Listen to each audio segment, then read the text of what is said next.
Hi students, जय श्री राम सभी को। Welcome back to our channel Pawan PT classes. Students, आज की वीडियो बहुत इंपॉर्टेंट होने वाली है क्योंकि आज मैं आपको बताऊंगा कि पीटी रीडिंग में 79 प्लस स्कोर सिर्फ 10 डेज में कैसे अचीव किया जा सकता है। और इस वीडियो में मैं आपको एग्जैक्ट टारगेट स्ट्रैटेजी बताने वाला हूँ, जिससे आपको पता चल जाएगा कि किस क्वेश्चन पर आपको फोकस करना है, ब्लैंक्स कितने करेक्ट होने पे आपको कितने मार्क्स आएंगे और कौन से क्वेश्चन से इंपॉर्टेंट है और कौन से क्वेश्चन से इंपॉर्टेंट नहीं है। सबसे पहले आज की इस वीडियो में हम डिस्कस करेंगे कि इसका रीडिंग का कंट्रीब्यूशन जो है हमारे पास कहाँ कहाँ से आता है और कौन कौन से इंपॉर्टेंट टास्क है। थर्ड नंबर पे हम जानेंगे इसकी सीक्रेट ट्रिक्स, जिसमें कि हम ग्रामर का बिल्कुल भी यूज़ नहीं करेंगे। वीडियो काफ़ी ज़्यादा इन्फॉर्मेटिव उन स्टूडेंट्स के लिए हैं जिनको कि ग्रामर नहीं आती या फिर काफ़ी टाइम हो गया जिनको स्टडी को हाथ लगाए, काफ़ी टाइम से उन्होंने स्टडी नहीं की है, तो उन स्टूडेंट्स के लिए वीडियो काफ़ी ज़्यादा इन्फॉर्मेटिव होने वाली है। और लास्ट में हम डिस्कस करेंगे 10 डेज़ की स्ट्रैटेजी, जिसमें आपको प्रॉपर बताया जाएगा कि आपको फर्स्ट 3 डेज़ इन क्वेश्चंस की प्रैक्टिस करनी है, नेक्स्ट 3 डेज़ आपको इन क्वेश्चंस की प्रैक्टिस करनी है। सो वीडियो में लास्ट तक बने रहें क्योंकि ये एक वीडियो आपका रीडिंग का स्कोर जो है चेंज करने वाली है। बहुत सारे स्टूडेंट्स को डाउट्स रहते हैं कि जो रीडिंग का स्कोर है सिर्फ रीडिंग के मॉड्यूल से आता है, लेकिन रियलिटी ये है कि पीटी में रीडिंग का जो स्कोर है वो मल्टीपल मॉड्यूल से आता है। इसलिए अगर आप स्मार्ट स्ट्रैटेजी फॉलो करते हो तो आपका रीडिंग का जो स्कोर है वो ऑटोमेटिकली बूस्ट हो जाएगा। तो चलिए सबसे पहले जानते हैं हम रीडिंग का जो कंट्रीब्यूशन है वो कहाँ कहाँ से आता है। रीडिंग का जो स्कोर है वो सबसे पहले हमारे पास आता है राइटिंग का टास्क, उसके बाद जो है हमारे पास लिसनिंग है, नेक्स्ट नंबर पे हमारे पास आती है रीडिंग। अब एक एक करके सभी को जानेंगे डीप में कि किसका कितना कितना कंट्रीब्यूशन है और कितने क्वेश्चन हमारे पास आएंगे और क्या उनकी सीक्रेट ट्रिक्स रहेगी, वो आगे इस वीडियो में हम जानेंगे। सबसे पहले हमारे पास आती है राइटिंग का कंट्रीब्यूशन। जो राइटिंग का कंट्रीब्यूशन है हमारे पास रहता है वो समराइज रिटन टेक्स्ट से, और जो इसका एग्ज़ाम में कंट्रीब्यूशन रहता है वो रहता है हमारे पास अप्रोक्स 20 मार्क्स, और एग्ज़ाम में जो आपको टोटल क्वेश्चंस पूछे जाएंगे वो आपको आएंगे टोटल 2 क्वेश्चंस। तो काफ़ी ज़्यादा इंपॉर्टेंट टास्क है ये। तो इसका शॉर्टकट क्या रहेगा समराइज रिटन टेक्स्ट का, जो इसका हमारा टेम्पलेट रहेगा वो हम इस तरीके से कुछ यूज़ करेंगे कि सबसे पहले हम लगाएंगे टॉपिक, उसके बाद हम लगाएंगे हमारा मेन आइडिया और लास्ट में हम लगाएंगे कंक्लूजन। प्रॉपर इसको कैसे यूज़ करना है वो मैं आपको लाइव एग्जांपल्स के साथ आज परफॉर्म करके दिखाऊंगा, हर एक चीज़ के बारे में कि कैसे आपको एग्ज़ाम में परफॉर्म करके आनी है चीज़ें, कैसे आपका जो स्कोर है वो 80 प्लस 10 डेज़ के अंदर अंदर आ जाएगा। नेक्स्ट जो हमारे पास कंट्रीब्यूशन आता है वो आता है हमारे पास लिसनिंग के टास्क से, जो कि हमारे पास हाईलाइट इनकरेक्ट वर्ड्स, और इसका जो टोटल कंट्रीब्यूशन रहता है एग्ज़ाम में वो रहता है हमारे पास अप्रोक्स 11 मार्क्स का, और एग्ज़ाम में ये क्वेश्चंस पूछे जाते हैं आपको 2 क्वेश्चंस। और जो हमारी हाईलाइट इनकरेक्ट वर्ड की ट्रिक रहेगी उसके लिए आपको क्या करना है, आपको मेन करना है फोकस अपना ऑडियो पे, साथ में आपको जो भी हमारे लेटर्स वहाँ पे लिखे होते हैं उनको स्कैन करना है प्रॉपर तरीके से। अपनी लिसनिंग पावर इंक्रीज करने के लिए आप सुन सकते हो पॉडकास्ट, जैसे कि साइंटिफिक अमेरिकन पॉडकास्ट या फिर इंग्लिश चैनल्स की जो भी न्यूज़ होती हैं आप उन चीज़ों को सुन सकते हो, जिससे कि आपकी जो लिसनिंग पावर है काफ़ी ज़्यादा इंक्रीज़ हो जाएगी। नेक्स्ट हमारे पास जो कंट्रीब्यूशन होता है वो होता है हमारे पास रीडिंग का। जो मेन रीडिंग क्वेश्चन हैं वो कौन कौन से हैं, reading, writing, filling the blanks. Next है हमारे पास रीडिंग के जो ब्लैंक्स हैं यानी कि ड्रैग एंड ड्रॉप। नेक्स्ट है हमारे पास रीऑर्डर पैराग्राफ्स। अब जो रीडिंग एंड राइटिंग ब्लैंक्स हैं उसका नेम चेंज हो गया है, वो हो चुके हैं हमारे पास रीडिंग के ड्रॉप डाउन ब्लैंक्स। अब हर एक चीज़ का इसका कंट्रीब्यूशन जानते हैं कि किसका किसका कितना कितना कंट्रीब्यूशन है। सबसे पहले ये पावरफुल क्वेश्चन कौन सा है हमारे पास, रीडिंग के राइटिंग ब्लैंक्स यानी कि रीडिंग के ड्रॉप डाउन ब्लैंक्स। इसका जो टोटल कंट्रीब्यूशन है आपके पास है एग्जाम में 25 मार्क्स का, और एग्जाम्स में ये अराउंड 5 क्वेश्चन आपको पूछे जाते हैं। और अगर आपका टारगेट है कि मेरे को 79 प्लस अचीव करना है रीडिंग में, तो उसके लिए आपको कम से कम 5 में से 3 to 4 ब्लैंक्स आपको सोल्व करने पड़ेंगे, जिससे कि आपका जो रीडिंग का हाफ पार्ट है वो आपका सिक्योर हो जाता है। नेक्स्ट है हमारे पास रीडिंग के फिलिंग द ब्लैंक्स, जिसको हम बोलते हैं ड्रैग एंड ड्रॉप ब्लैंक्स। जो इसका टोटल कंट्रीब्यूशन रहता है वो हमारे पास होता है टोटल 17 मार्क्स का। एग्जाम में ये क्वेश्चन आते हैं आपके पास 4 to 5। अगर आपका टारगेट है कि मेरे को 79 प्लस अचीव करना है रीडिंग में, तो उसके लिए आपके जो 4 ब्लैंक में से कम 2 से 3 ब्लैंक्स आपके करेक्ट होने चाहिए। इससे आपका जो रीडिंग का स्कोर है वो एक सेफ जोन में चला जाएगा। नेक्स्ट हमारे पास आता है इंपॉर्टेंट टास्क रीऑर्डर पैराग्राफ्स। जो इसका टोटल कंट्रीब्यूशन है वो हमारे पास रहता है टोटल 8 मार्क्स का। एग्जाम में जो यूजुअली क्वेश्चन आते हैं आपके पास आते हैं वो टोटल 2 क्वेश्चंस, यानी कि हर एक पेयर का आपको जो है कंट्रीब्यूशन मिलेगा। इसका जो रूल है सिंपल से सिंपल इसके रूल्स हैं। जो कि मैंने काफ़ी टाइप्स जो है वीडियो में बताए हुए हैं। अभी हमने जाने कि कौन कौन से इंपॉर्टेंट क्वेश्चंस हैं। अभी एक बार डिस्कस करते हैं कि लो इम्पैक्ट वाले क्वेश्चंस कौन कौन से हैं और उनको आपको कैसे सोल्व करना है, क्योंकि कुछ क्वेश्चंस ऐसे भी होते हैं जिनका कंट्रीब्यूशन बहुत ज़्यादा कम होता है, जिससे कि फॉर एग्जांपल MCQ या फिर हाईलाइट करेक्ट समरी। अगर आपको आंसर इनका क्लियर नहीं है तो आप सिंपली इसको स्किप कर सकते हो, टाइम वेस्ट मत करो। और अगर आपको रीडिंग में 79+ अचीव करने हैं तो उसके लिए आपको क्या करना पड़ेगा, समराइज रिटन टेक्स्ट। आपको 2 क्वेश्चन एग्जाम में आएंगे जिसमें कि आपकी जो करेक्टनेस है वो अराउंड 80% के आसपास होनी चाहिए। नेक्स्ट है हमारे रीडिंग के फिलिंग द ब्लैंक्स, जिसमें आपके जो ब्लैंक्स है वो एटलीस्ट 3 to 4 करेक्ट होने चाहिए। और जो रीडिंग के ड्रैग एंड ड्रॉप ब्लैंक्स हैं वो आपके पास होने चाहिए करेक्ट एटलीस्ट 2 से 3। जो रीऑर्डर पैराग्राफ हमारे पास आएंगे, 2 क्वेश्चंस आपके पास एग्जाम में आएंगे और 2 में से आपका 1 क्वेश्चन एग्जैक्ट क्लियर होना चाहिए। नेक्स्ट है हमारे पास हाईलाइट इनकरेक्ट वर्ड, जो कि 100% में से आपका एटलीस्ट 80% करेक्ट होना चाहिए। इन सब चीज़ों को फॉलो करके आप अपना 79+ का जो स्कोर है वो ऑलमोस्ट गारंटीड इजीली स्कोर कर सकते हो। और अगर फिर भी कोई स्टूडेंट स्ट्रगल कर रहा है तो वो हमारी ऑनलाइन क्लासेस ज्वाइन कर सकता है, जिसमें कि आपको पर्सनल क्लासेस भी अवेलेबल हैं और साथ में ग्रुप क्लासेस भी अवेलेबल है, जिसमें आपको हर एक 4 मॉड्यूल्स की सिंपल से सिंपल शॉर्टकट ट्रिक्स बताई जाएगी। और अगर आपको अपनी इंप्रूवमेंट नहीं दिखती है वो भी विदिन 2 डेज, तो आपकी जो सारी की सारी फीस है वो टोटली रिफंड है। तो सीट बुक करवाने के लिए आप व्हाट्सएप पे मैसेज कर सकते हैं और अपनी डिटेल सेंड करके अपनी सीट बुक करवा सकते हैं। चलिए अभी हम हर एक चीज़ को डीप में जानते हैं कि कैसे क्वेश्चंस को हमें सोल्व करना है। उसके बाद हम जानेंगे हमारा 10 डेज का प्लान। सो चलिए अभी हम एक एक करके सभी चीज़ों को डिस्कस करते हैं। समराइज रिटन टेक्स्ट, रीडिंग के जो ड्रॉप डाउन ब्लैंक्स हैं, रीडिंग के जो रीऑर्डर पैराग्राफ्स हैं, या फिर रीडिंग के जो ड्रैग एंड ड्रॉप ब्लैंक्स हैं, हाईलाइट इनकरेक्ट वर्ड है, इन चीज़ों को डीप में हम डिस्कस करते हैं। उसके बाद हम डिस्कस करेंगे हमारा 10 डेज़ का प्लान कि फर्स्ट 3 डेज़ आपको क्या प्रैक्टिस करनी है, नेक्स्ट 3 डेज़ आपको क्या प्रैक्टिस करनी है। तो वीडियो को बिल्कुल भी स्किप ना करें, क्योंकि वीडियो जो है काफ़ी ज़्यादा इन्फॉर्मेटिव होने वाली है आज। तो चलिए स्टूडेंट, सबसे पहले हम ओपन करते हैं समराइज रिटन टेक्स्ट, और फिर उसके बाद हम जानेंगे रीडिंग के ड्रॉप डाउन ब्लैंक्स, उसके बाद रीडिंग के रीऑर्डर पैराग्राफ्स, देन रीडिंग के ड्रैग एंड ड्रॉप ब्लैंक्स, उसके बाद हम डिस्कस करेंगे हाईलाइट इनकरेक्ट वर्ड। तो चलिए सबसे पहले जानते हैं समराइज रिटन टेक्स्ट में आपको कौन सा मेथड यूज़ करना है, किस तरीके से आपको जो है एग्जाम में सोल्व करके आना है। तो इस क्वेश्चन में हम क्या करेंगे, मोस्ट ऑफ द केसेस में आपको करना क्या है, सिंपली आपको कॉपी और पेस्ट करना है। एग्ज़ाम में आपके पास यहाँ पे कॉपी पेस्ट लिखा होता है, लेकिन आप कॉपी वही चीज़ कर सकते हो जो चीज़ आपने यहाँ पे नोट कर दी है। आप डायरेक्ट ऐसे कॉपी करके वहाँ पे एग्ज़ाम में पेस्ट नहीं कर सकते, ये चीज़ का आपको ध्यान में रखना है। मेन इसमें आपकी जो मिस्टेक हो सकती हैं वो आपकी स्पेलिंग मिस्टेक हो सकती हैं। सो इस चीज़ का आपको बिल्कुल अच्छे से ध्यान रखना है। मेन चीज़ है अभी कि लाइन्स आपको कौन सी सेलेक्ट करनी है। जो सबसे फर्स्ट नंबर की हमारी लाइन रहती है वो हमारे पास इंडिपेंडेंट लाइन रहती है।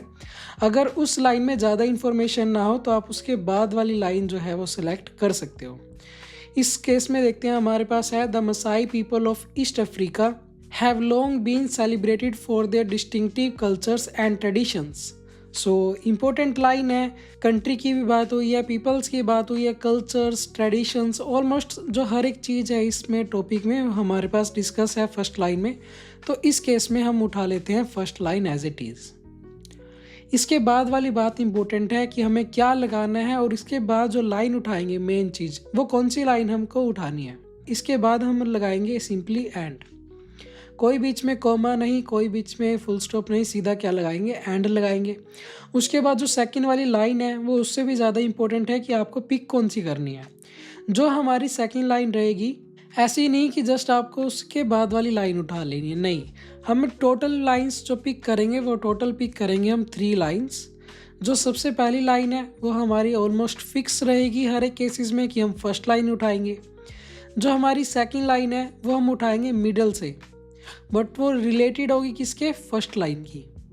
और जो हमारी लास्ट लाइन है थर्ड लाइन, वो हम उठाएंगे लास्ट से, कंक्लूजन में से, वो हमारी रिलेटेड होगी फर्स्ट या फिर सेकंड लाइन से। कैसे, सबसे पहले हमने फर्स्ट लाइन में लिखा the Masai people of east Africa have long been celebrated for their distinctive culture and traditions. So हमारे पास यहाँ पे बात हुई है ईस्ट अफ्रीका की बात हुई, कल्चर्स की बात हुई, ट्रेडिशन की बात हुई, सेलिब्रेशन की बात हुई। सो इससे रिलेटेड देखते हैं हमारे पास लाइन कौन सी है। जैसे इस केस में अगर देखा जाए कि द मसाई ओलंपिक्स, सबसे पहले हमने ओलंपिक्स की बात की नहीं अभी, क्योंकि जो ओलंपिक्स है उसकी इंट्रोडक्शन यहाँ से हो रही है। सो इनके लिए हमें ओलंपिक वाली लाइन लेके पहले आनी पड़ेगी। तो इस केस में हम ये ओलंपिक वाली लाइन पिक नहीं करेंगे, हम देखेंगे कोई और लाइन जिसमें कि ओलंपिक वगैरह ना आया हुआ हो लेकिन इंडिपेंडेंट हो या फिर फर्स्ट लाइन से रिलेटेड हो। अगेन अगर हम यहाँ पे देखें कि दिस यूनिक इवेंट, कौन सा इवेंट, हमने कोई इवेंट की बात यहाँ पे नहीं करी, तो इस केस में हम ये वाली लाइन भी नहीं ले सकते। नेक्स्ट, जैसे कि हमारे पास यहाँ पे दे रखा है दिस बिनियल इवेंट, तो अगेन इवेंट कौन सा था यहाँ पे, ओलंपिक वाला, हमने ओलंपिक से रिलेटेड बात नहीं करी है।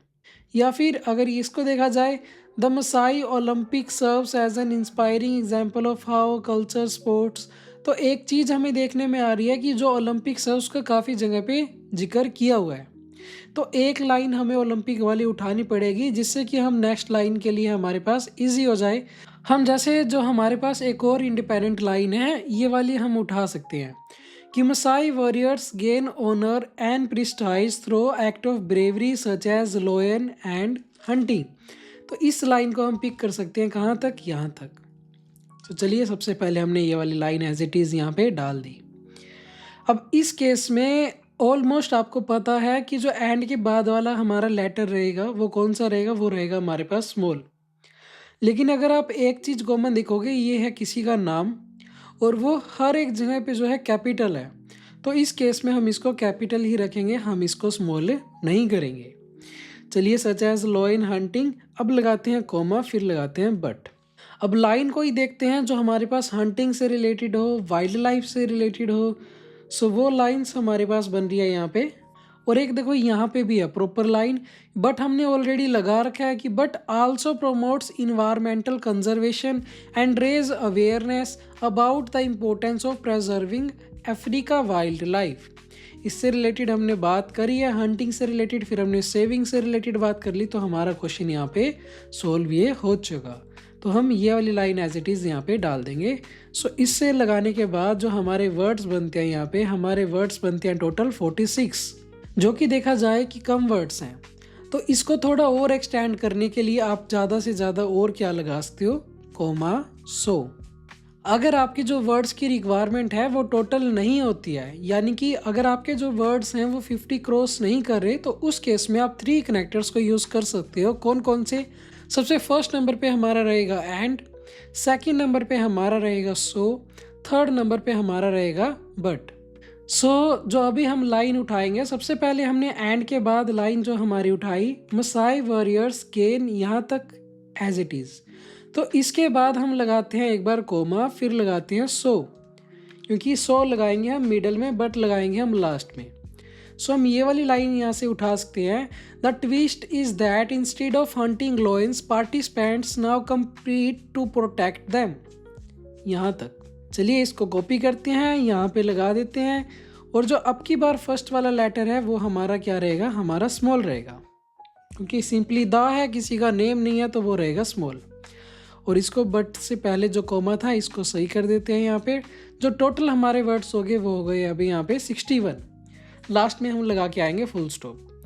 तो इस मेथड का आपको जो है समराइज रिटन टेक्स्ट में यूज़ करना है।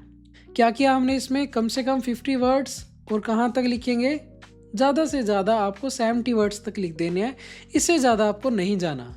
जो लिमिट है वैसे लिमिट इसकी 75 की है, बट आपको जो लिख के आना है 50 to 70, इससे ज़्यादा आपको आगे नहीं जाना है।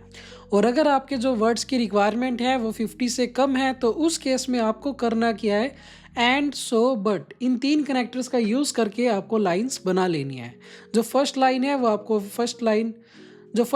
वो आपको इंडिपेंडेंट ही फर्स्ट पैराग्राफ में मिल जाएगी, और जो सेकंड लाइन है वो हम रिलेटेड उठाएंगे फर्स्ट लाइन से, और जो थर्ड लाइन है वो हम रिलेटेड उठाएंगे सेकंड लाइन से या फिर फर्स्ट लाइन से। जैसे इस केस में हमने क्या उठाया, सबसे पहले हमने ये लाइन उठाई, सेकंड इससे रिलेटेड हमें नहीं मिली तो कोई बात नहीं, हमने कोई एक और इंडिपेंडेंट लाइन उठा ली। तो जो हमने उठाई यहाँ से कि Masai warriors gain honour and prestige through acts of bravery such as lion और हंटिंग। जो फिर हमने उसके बाद लाइन उठाई, हंटिंग से रिलेटेड हमने लाइन उठाई, the twist is that instead of hunting lions, same line हमें यहाँ पे मिल गई हंटिंग लॉयंस से रिलेटेड, तो हमने एज इट इज़ ये उठा लिया अभी। और नेक्स्ट फिर हमने लास्ट लाइन उठाई हमारी बट के बाद, but also promotes environmental conservation, awareness और वाइल्ड लाइफ की बात हो रही थी। तो ये लाइन हमारे पास यहाँ पे फिट थी, तो हमने यहाँ से इसको कॉपी करके वहाँ पे पेस्ट कर दिया। तो फिर लास्ट में हमने ये वाली लाइन उठाई। इस तरीके से जो है अगर आप एग्जाम में समराइज रिटन टेक्स्ट को सोल्व करके आते हो तो 100% आपके जो मार्क्स आएंगे वो फुल आएंगे। आप जब किसी सॉफ्टवेयर पे यहाँ पे प्रैक्टिस कर रहे हो तो वो ज़्यादा से ज़्यादा आपका आधा या फिर 1 नंबर कंटेंट में कम दे सकता है, क्योंकि अगर आप इनकी सजेस्ट की हुई लाइंस लगाओगे तो आपको कंटेंट में फुल मार्क्स मिलेंगे। बट एग्जाम में ऐसा नहीं है, उसका एआई डिफरेंट है। तो ये था हमारे पास समराइज रिटन टेक्स्ट का कि कैसे आपको लाइंस बनानी है, किस तरीके से आपको इसको सोल्व करना है। अभी हम जानते हैं रीडिंग के कुछ फिलिंग द ब्लैंक्स। 2 से 3 ब्लैंक्स को हम सोल्व करेंगे और जो इनके पीछे की टेक्निक्स हैं उनको जानेंगे। सो चलिए कोई भी एक क्वेश्चन जो है हम सबसे पहले ओपन कर लेते हैं। मार्च की प्रेडिक्शन हमने ओपन करी, सेकंड क्वेश्चन ओपन कर लिया, हार्ड क्वेश्चन है, इसको ट्राई करते हैं एक बार, देखते हैं कि जो कितने क्वेश्चन हैं हमसे यहाँ पे सोल्व होते हैं। Emerald is defined by its green colour. To be an emerald a specimen must have a dash green colour that falls in the range from bluish green to slightly yellowish green। Options open करते हैं। Options है हमारे पास usually, सक्सिंक्टली, distinctly या फिर undoubtedly. सबसे पहले match करते हैं हम आगे से मैच किया तो हमें मिला क्या, यू और यू, जो यानी कि फर्स्ट और फोर्थ वाला है उनमें एक एक लेटर मैच हो रहा है, यू और यू। लेकिन अगर हम पीछे से मैच करें तो एल वाई सभी में है। लेकिन हम देखेंगे कि सबसे ज़्यादा किस में मैच हो रही हैं। इसमें हमारे पास क्या है, ALLY, इसमें हमारे पास क्या है, INCTLY, इसमें हमारे पास क्या है, INCTLY, और इसमें हमारे पास क्या है, LY। तो यानी कि फर्स्ट और फोर्थ वाले में सिर्फ 2 वर्ड्स मैच हो रहे हैं, LY, लेकिन सेकंड और थर्ड वाले में कम से कम 1 2 3 4 5 6 वर्ड्स मैच हो रहे हैं, INCTLY। तो जो सबसे ज़्यादा मेजॉरिटी में ये जो ट्रिक लग रही है वो किस में लग रही है, सेकंड और थर्ड में। हमारे पास जो 2 ऑप्शंस हैं वो कौन कौन से बने अभी, सक्सिंक्टली और डिस्टिंक्टली। अब आगे का जो सीन है वो क्या रहेगा, अगर हमारी जो ट्रिक है वो सेकंड और थर्ड नंबर पे लगती है तो आपको जो सिलेक्ट करके आना है वो आना है थर्ड नंबर का। अदरवाइज दोनों ऑप्शंस में से जो ऑप्शंस आपने ज़्यादा सुना हुआ है तो वो आंसर्स आपको एग्जाम में लगा के आना है, क्योंकि एग्जाम में जो वो कैब है वो इजी आती है as compare to in this websites. So यहाँ पे हमारे पास जो आंसर आ जाएगा वो कौन सा आ जाएगा, डिस्टिंक्टली। आगे करते हैं कि green colour that falls in the range from bluish green to slightly yellowish green. To be an emerald, the specimen must also have a rich color. Stones with weak saturation or light tone should be called green beryl. Dash the beryl color is greenish blue, then it is an aquamarine। कि अगर उसका colour greenish blue होगा तो वो क्या है, aquamarine है। लेकिन if it is greenish yellow, अगर वो ग्रीनिश येलो होगा तो वो क्या है, हिलियोडर। तो यहाँ पे जो ऑप्शंस है हमारे पास सबसे पहले निकल के आते हैं सिंस, दैट, ऑल्दो और इफ। जो सिंस है उसका यूज़ कहाँ पे होता है, उसका यूज़ होता है मोस्ट ऑफ द केसेस में टाइम की जगह पे बात होती है, वहाँ पे। हमारे पास अभी रह गए दैट, ऑल्दो और इफ। ऑल्दो एक कनेक्टर है, कनेक्टर्स के बाद ऑलमोस्ट जो है वो कॉमास रहते हैं, बट ऑल्दो के बाद बहुत कम रहते हैं। सो इसको हम कंसीडर कर सकते हैं। लेकिन जो राइट आंसर का हिंट है, अगर आप विदाउट ग्रामर जा रहे हो तो आपको हिंट कहाँ से मिलेगा, ब्लैंक से पहले, ब्लैंक के बाद में हम देखते हैं तो हमें क्या मिलता है कि अगर उसका कलर ग्रीनिश येलो है तो वो क्या है, हिलियोडोर है। लेकिन अगर उसका ग्रीनिश ब्लू है तो वो क्या है, एक्वामरीन है। सो अगेन यहाँ पे भी इफ लगा हुआ है तो इधर भी क्या लगेगा, इफ लगेगा।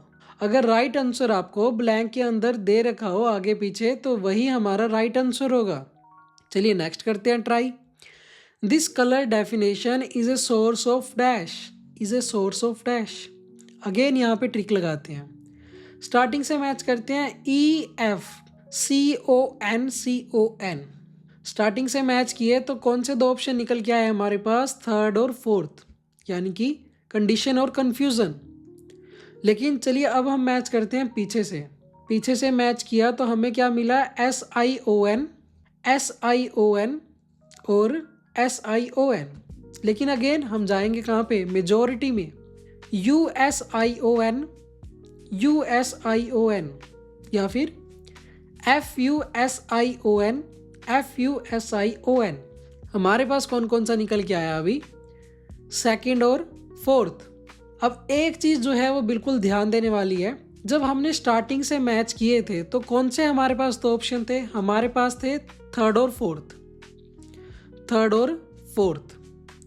जब हमने पीछे से मैच किए तो कौन से हमारे पास दो ऑप्शन निकल के आए, सेकंड और फोर्थ। तो इन दोनों में से जो है कौन सा कॉमन है, इन दोनों में से कौन सा ऐसा ऑप्शन है जो दोनों में कॉमन आ रहा है, 2 4 3 4, दोनों में क्या कॉमन आ रहा है, 4 कॉमन आ रहा है। तो इस केस में जो हमारा आंसर रहेगा वो क्या रहेगा, कंफ्यूजन, यानी कि फोर्थ नंबर का।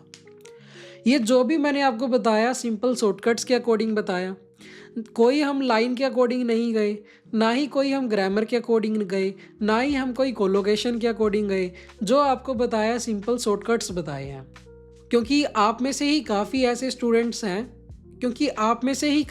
स्टूडेंट हैं जिन्हें नहीं पता प्रॉपर तरीके से कि ग्रामर क्या होती है, कोलोकेशन क्या है, एडजेक्टिव्स क्या हैं, एडवर्ब्स क्या हैं, कैसे उनको यूज़ करना है।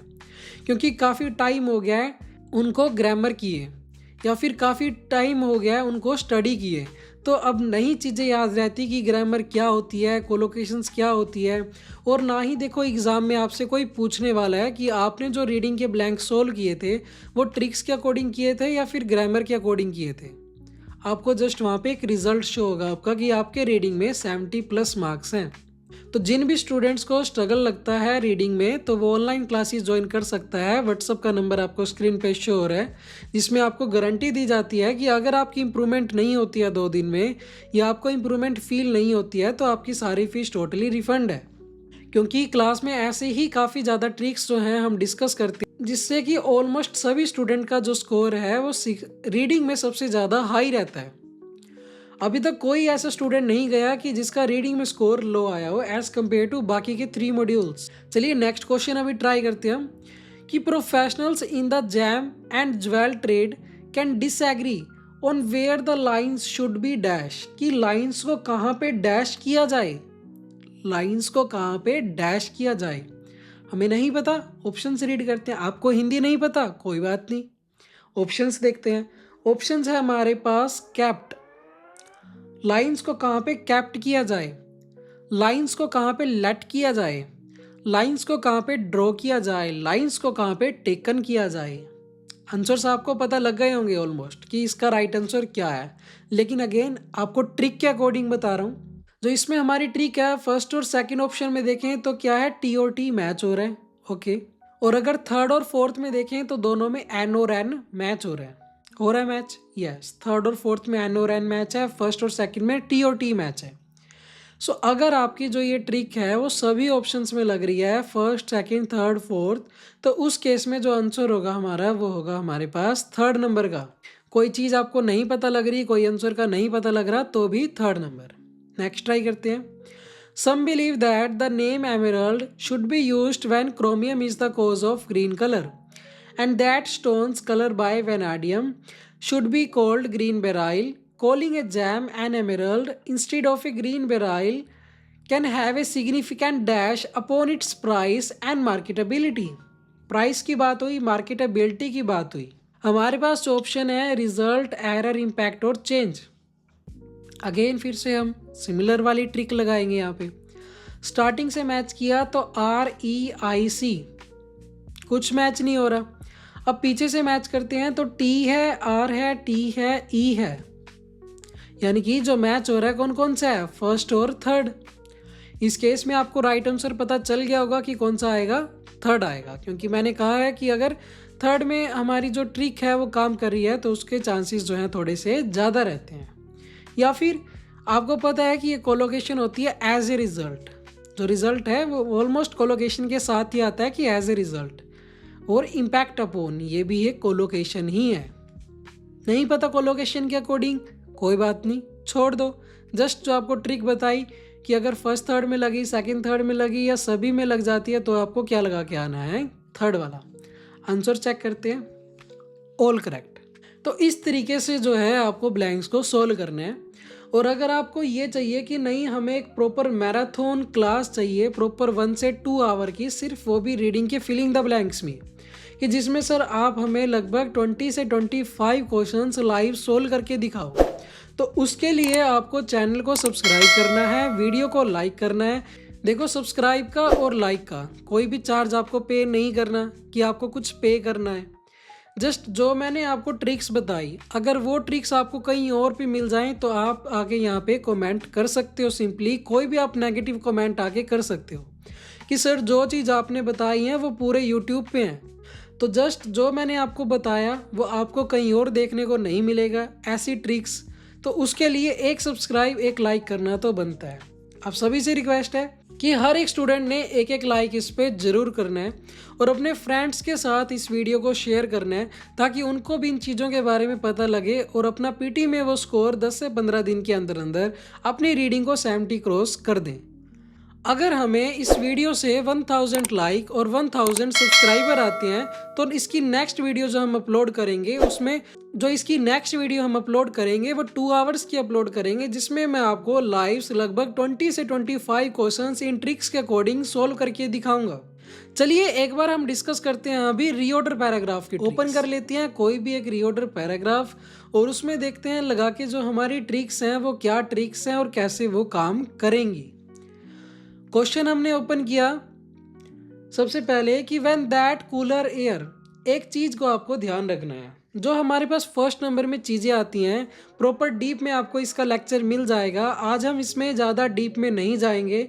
जिन स्टूडेंट्स को रीऑर्डर में डाउट है तो वो एक प्रॉपर लेक्चर है इस चीज़ पे, वो जाके वहाँ से देख सकता है, जिसमें कि प्रॉपर बताया हुआ है कि फर्स्ट नंबर में आपको ये वर्ड लगाना है, सेकेंड नंबर में आपको ये सेंटेंस लगाना है, थर्ड में ये, लास्ट में ये। डिस्क्रिप्शन में आपको उसका लिंक मिल जाएगा, वहाँ से जाके आप चेकआउट जरूर करें उसको।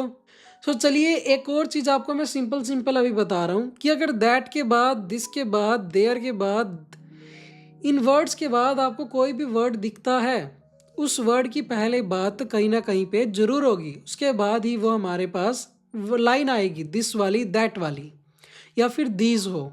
तो इस चीज़ से आपको हेल्प मिलेगी कि आप इजीली पेयर बना सकते हो। जैसे कि इस क्वेश्चन में हमारे पास है कि व्हेन दैट कूलर एयर, कि जब वो वाली कूलर एयर, कौन सी कूलर एयर, क्या पता लग रहा है कि दैट के बाद जो वर्ड आया हुआ है कूलर एयर, इस वर्ड की पहले कहीं ना कहीं पे बात जरूर होगी, तो यानी कि फर्स्ट नंबर पे कूलर एयर वाला नहीं आ सकता। Next, when a candle burn, कि जब एक कैंडल बर्न होती है, फ्लेम निकलती है। Okay. Next, this create, this से स्टार्टिंग बिल्कुल भी नहीं होती है। नेक्स्ट वाला, as this warm air, this के बाद हमारे पास यहाँ पे क्या आया हुआ है, वार्म एयर, यानी कि गर्म हवा। इससे पहले कहीं ना कहीं पे गर्म हवा की बात जरूर होगी, तो यानी कि 1 भी नहीं आता, 3 भी नहीं आता, 4 भी नहीं आता, तो हमारे पास जो है अभी फर्स्ट नंबर पे कौन सा आएगा, सेकंड वाला। When a candle Burns the flame heats the near by air, जो फ्लेम है, जो हीट है, वो नियर बाय एयर को क्या कर रही है, गर्म कर रही है। एंड स्टार्ट्स टू राइज, यानी कि गर्म कर रही है उसको। तो इसके बाद कौन सा आ जाएगा हमारे पास, एज दिस वार्म एयर, तो यहाँ पे क्या आ जाएगा, वार्म एयर, क्योंकि इससे ऊपर जो है वो वार्म एयर की बात यहाँ पे हो चुकी है कि स्टार्ट्स टू राइज, जो हीट है वो नियर बाय एयर को गर्म कर रही है, जिससे कि वो राइज कर रही है। अब मैंने आपको बताया था कि दैट के बाद जो भी वर्ड होगा उस वर्ड की पहले बात जरूर होगी। So as this warm air moves upward cooler air, तो यहाँ पे क्या है, कूलर एयर, हमारे पास यहाँ पे क्या, कूलर एयर, यानी कि दैट के बाद जो वर्ड था कूलर एयर, उसकी पहले बात यहाँ पे हो चुकी है कूलर एयर की, यानी कि 4 और 1 का भी जो पेयर है हमारा वो करेक्ट है। सो सारा का सारा भी यहाँ पे सोल्व हो चुका है। 2 4 1 3 इज द राइट आंसर। आपको ट्रिक ये छोटी सी लगी होगी कि इस तरीके से भी पेयर बन सकते हैं, लेकिन ऐसे काफ़ी ज़्यादा सीक्रेट्स हैं जिससे कि इजीली जो रीऑर्डर पैराग्राफ्स हैं, रीडिंग के फिलिंग द ब्लैंक्स हैं, ड्रॉप डाउन ब्लैंक्स हैं, और आप इजीली सॉल्व कर सकते हो। चलिए नेक्स्ट हम ट्राई करते हैं एक बार अभी कि रीडिंग के फिलिंग द ब्लैंक्स जो हैं, ड्रैग एंड ड्रॉप ब्लैंक्स जो हैं, उनको कैसे हमें सोल्व करना है। चलिए नेक्स्ट हम ट्राई करते हैं एक बार अभी कि रीडिंग के फिलिंग द ब्लैंक्स जो हैं, ड्रैग एंड ड्रॉप ब्लैंक्स जो हैं, उनको कैसे हमें सोल्व करना है। तो चलिए मार्च की प्रेडिक्शन में से कोई भी एक हार्ड क्वेश्चन निकाल लेते हैं और उसको अभी सोल्व करते हैं। हार्ड क्वेश्चन है, निकाल लिया, सोल्व करते हैं इसको अभी। सबसे पहले इसमें आपको जो करना क्या है, आपको देखने हैं इसमें ऑप्शंस हमारे पास हैं origin, communities, phase, broad, complex, hefty, paddle, dawn, keep, connections. सबसे पहले हम इसके आंसर्स लगाएंगे, फिर मैं आपको इसके शॉर्टकट्स बताऊंगा कि क्या मैंने इसमें शॉर्टकट्स लगाए, किस तरीके से मैंने ऑप्शंस को नेग्लेक्ट किया है। Well, the banana is the first cultivated fruit. It's one of the food item that literally dash people out for jungle. कि ये वो फूड आइटम है जो कि पीपल जंगल से जाके क्या करते आते हैं, पीपल जंगल से क्या करते हैं, बनाना को लेके आते हैं। तो लेके आना कौन सा है हमारे पास, ओरिजिन, कम्युनिटीज, फेस, ब्रोट, लेना। तो यहाँ पे क्या आ जाएगा हमारे पास, brought. Next, out of there hunter gatherer lifestyle and was there at the dash of agriculture. आपको समझ आ जाए ठीक है, नहीं समझ आए just simply skip this question, move to the next question. क्योंकि जब नीचे से ऑप्शंस नेग्लेक्ट होंगे तो इजीली आप इसको सोल्व कर सकते हो। What help force human beings into dash, human beings into dash. क्या चीज जो है वो हेल्प करती है human beings into dash. It's really one of the things that help invent human culture. Human का ही वो कल्चर है, हेल्प क्या कर रही है, ह्यूमन का ही वो कल्चर है। ह्यूमन से रिलेटेड ही जो है हमारे पास यहाँ पे आंसर आएगा। ह्यूमन से रिलेटेड हमारे पास यहाँ पे क्या है, ओरिजिन, कम्युनिटीज, कनेक्शंस। हमारे पास यहाँ पे जो है स्टूडेंट्स दो ऑप्शन है कि जो कि CO से स्टार्ट हो रहे हैं और पीछे में जिनके S है, यानी कि जो सिमिलर वाली ट्रिक मैंने आपको ड्रॉप डाउन में बताई थी, अगर वही चीज़ को हम यहाँ पे अप्लाई करें तो इन दोनों में से एक जो है हमारे पास 100% कहीं ना कहीं पे जरूर आएगा। तो इससे चलिए हमारे पास एक का पता चल गया कि या तो कम्युनिटीज़ या फिर कनेक्शन, और ह्यूमन से रिलेटेड बन रहा है हमारे पास यहाँ पे कम्युनिटीज़। क्योंकि कनेक्शन एक चीज़ के साथ नहीं होता, एक से ज़्यादा चीज़ के साथ होता है, बट यहाँ पे एक ही चीज़ की बात हो रही है, human being. So it's really one of the thing that help invent human culture. It's about 7,000 years of history and the banana from its center of dash. Center of dash ये होती है कोलोकेशन, और जो colocation होती है वो क्या होती है, स्मॉल वर्ड्स के साथ स्मॉल वर्ड ही आता है, लेंथी वर्ड जो है वो नहीं आता। सो यहाँ पे हमारे पास स्मॉल वर्ड है सेंटर ऑफ, छोटे छोटे वर्ड्स हैं, तो यहाँ पे जो आंसर होगा वो भी स्मॉल होगा। स्मॉल कौन कौन से हैं हमारे पास, कीप स्मॉल दिख रहा है, डोन स्मॉल दिख रहा है, हेफ्टी स्मॉल है, ओरिजिन भी स्मॉल है। सभी को लगा के देखते हैं एक बार कि कौन सा साउंड बेटर कर रहा है, centre of keep, centre of dawn, centre of hefty, centre of origin. कहाँ से लेके आते हैं बनाना को, from it centre of origin, जहाँ पे उसका ओरिजिन है, which is believed to be a Papua New Guinea spread out with people who travel in boats across the Pacific into the mainland of Asia and all the way south to Australia, across Indonesia and Micronesia, and eventually they move as far as Africa and even possibly to Ecuador, all in this time and all on dash boats पे dash। अब boat के according हमारे पास यहाँ पे कौन सा word मिलता है, फेज मिलता है, complex, hefty, paddle, dawn, keep, connection. Boat आपने देखी होंगी, काफ़ी बोट्स ऐसी होती हैं पैडल वाली बोट्स, इस जो कि हमें पैडल लगा के जो है वो मूव करनी पड़ती हैं। तो कौन सी बोट, पैडल बोट्स। दो तरह की बोट्स यहाँ पे है, एंड आए हुए हैं तो अपोजिट भी हो सकता है, पैडल बोट्स होती हैं और वाइन ड्रिवन बोट्स होती हैं। अभी बचा हमारे पास एक, ऑप्शंस देखते हैं सबसे पहले हमारे पास क्या क्या रहते हैं। ये जो कॉम्प्लेक्स है और कनेक्शन ये तो हमारे पास कट हो चुके हैं। हमारे पास क्या क्या है, फेज है, हेफ्टी है, डोन है और कीप है, डान है और कीप है। एक बार सभी लगा के देखते हैं चलो। Eight the dash of agriculture, at the phase of agriculture, क्या यहाँ पे टाइम की बात है कि हम फेज लगाएं, टाइम की बात नहीं है, नहीं आता फेज, नेग्लेक्ट करते हैं। At the hefty of agriculture, hefty बहुत कम सुना है, आंसर आए चांसेस नहीं है क्योंकि सिंपल लाइन है, हेफ्टी भी नहीं आता। At the dawn of culture, at the dawn of culture, देखो स्टूडेंट्स ये होती है हमारे पास कोलोकेशन, कुछ होती है स्टूडेंट्स कोलोकेशन, वो क्या होती है कि इस वर्ड के साथ यही चीज़ आएगी, वो कुछ चीज़ें फिक्स होती हैं, जैसे डॉन ऑफ कल्चर ये कोलोकेशन है। कीप ऑफ कल्चर बन रहा है, नहीं बन रहा, कल्चर को क्या कीप करेंगे अभी हम, एग्रीकल्चर को क्या कीप करेंगे, नहीं बनता, कीप ऑफ एग्रीकल्चर नहीं बनता, तो यहाँ पे क्या होगा, डॉन ऑफ एग्रीकल्चर। जो नेक्स्ट हमारे पास कंट्रीब्यूशन रहता है रीडिंग में, वो रहता है हमारे पास हाईलाइट इनकरेक्ट वर्ड से। और हाईलाइट इनकरेक्ट वर्ड आप कैसे इंप्रूव कर सकते हो, सबसे पहले इसके लिए आपकी लिसनिंग की जो पावर है वो इंप्रूव होनी चाहिए। उसके लिए आप क्या कर सकते हो, उसके लिए आप सुन सकते हो पॉडकास्ट या फिर कोई न्यूज़ जो कि इंग्लिश में न्यूज़ हो, English news like BBC, CNN news, या फिर आप पॉडकास्ट सुन सकते हो, साइंटिफिक अमेरिकन पॉडकास्ट, और भी 2-3 पॉडकास्ट हैं, टेड टॉक्स हो गया, उन चीज़ों को आप सुन सकते हो जिससे कि आपकी लिसनिंग की पावर इंक्रीज होगी। चलिए आपकी लिसनिंग की पावर भी इंक्रीज हो चुकी है, अब आपको फाइंड करने हैं वर्ड्स। चलिए सबसे पहले इसको सोल्व करते हैं, फिर आपको मैं इसका थोड़ा शॉर्टकट बताऊंगा क्या इसका शॉर्टकट है। An allergy is an unusually strong reaction to a substance. Many things can cause allergies. The most common cause is pollen. Trees usually produce pollen in the spring, grasses in the summer, and weeds in the fall as part of their reproductive process. Other causes include organisms such as dust mites and molds. Chemicals, plants, and dead skin particles from dogs and cats can also cause allergic reactions. So can insect stings and some foods. The most common kind of allergic reaction is itchy, watery eyes and a blocked or watery nose. Allergies can also cause red, itchy skin. Some reactions can be life-threatening. For example, when breathing passages become blocked. चलिए check करते हैं एक बार answer को। All answers are correct. जो हमने यहाँ पे प्रैक्टिस किया है वो 1.2 की स्पीड पे प्रैक्टिस किया है।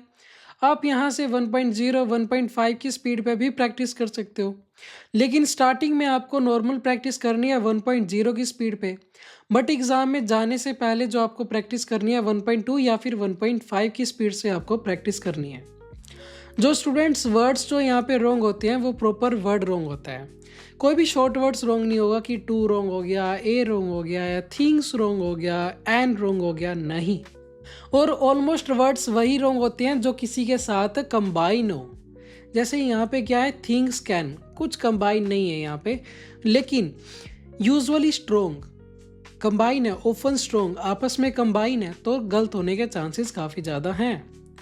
और यहाँ पे क्या लिखा हुआ है, winter as part proper word है, रॉन्ग हो सकता है। Dead skin, bad skin 2 digit है, आपस में कंबाइन है, तो रॉन्ग हो सकता है। वोटरी माउथ अगेन 2 डिजिट का प्रॉपर वर्ड है, रॉन्ग हो सकता है। कोज रेड, तो इस तरीके से जो है आपको अपने हाईलाइट इनकरेक्ट वर्ड करने हैं। इसके लिए जस्ट इतना ही है कि आपको अपनी लिसनिंग पावर इंक्रीज करनी है।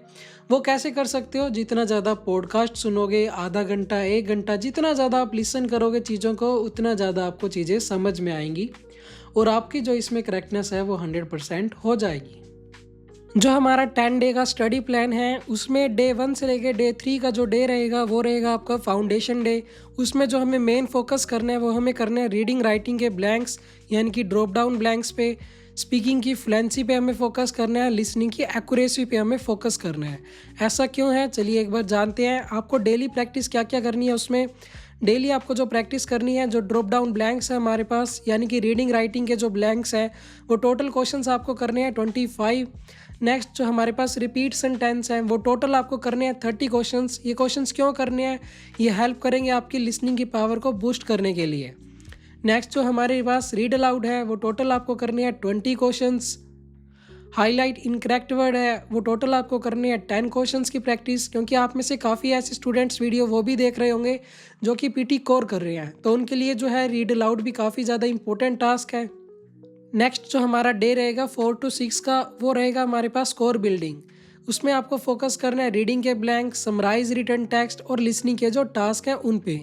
क्या क्या आपको डेली प्रैक्टिस करनी है? सबसे पहले जो रीडिंग के ब्लैंक्स हैं 20 क्वेश्चंस प्रैक्टिस करने हैं, समराइज रिटन टेक्स्ट के डेली 5 क्वेश्चंस प्रैक्टिस करने हैं, समराइज स्पोकन टेक्स्ट के डेली 5 क्वेश्चंस प्रैक्टिस करने हैं और जो हाईलाइट इनकरेक्ट वर्ड्स हैं टोटल उसके 10 क्वेश्चंस आपको डेली प्रैक्टिस करने हैं। जो डे 7 से लेकर डे 8 रहेगा हमारे पास वो रहेगा लॉजिक प्रैक्टिस का, जिसमें आपको फोकस करना है रीऑर्डर पैराग्राफ्स। रीडिंग की जो स्पीड है उस चीज़ पे आपको वर्क करना है कि कितनी स्पीड के अंदर आप क्वेश्चंस को सोल्व कर पा रहे हो। और जो आपकी लिसनिंग की एक्यूरेसी है 1.0, 1.2, 1.4 की स्पीड पे आपको प्रैक्टिस करनी है। डेली आपको इसमें प्रैक्टिस क्या क्या करना है? जो रीऑर्डर पैराग्राफ्स हैं टोटल 15 क्वेश्चंस आपको डेली प्रैक्टिस करने हैं, रीडिंग ब्लैंक्स के 15 क्वेश्चंस, हाईलाइट इनकरेक्ट वर्ड्स के टोटल 10 क्वेश्चंस और रिपीट सेंटेंस आपको प्रैक्टिस करने हैं 30 क्वेश्चंस। और जो डे 9 रहेगा हमारा वो रहेगा एग्ज़ाम सिमुलेशन का।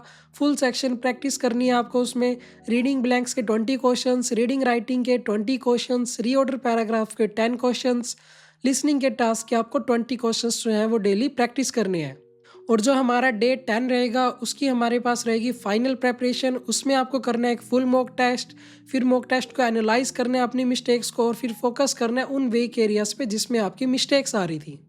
और नेक्स्ट वीडियो स्टूडेंट्स आपको कौन से टॉपिक पे चाहिए उसके लिए आप कमेंट ज़रूर करें। और अगर आपका कोई डाउट है तो आप कमेंट कर सकते हैं, व्हाट्सएप पे मैसेज कर सकते हैं, आपको उसमें रिस्पॉन्स मिलेगा। सो फिर मिलते हैं हम किसी अनदर वीडियो के साथ, तो तब तक के लिए जय श्री राम सभी को।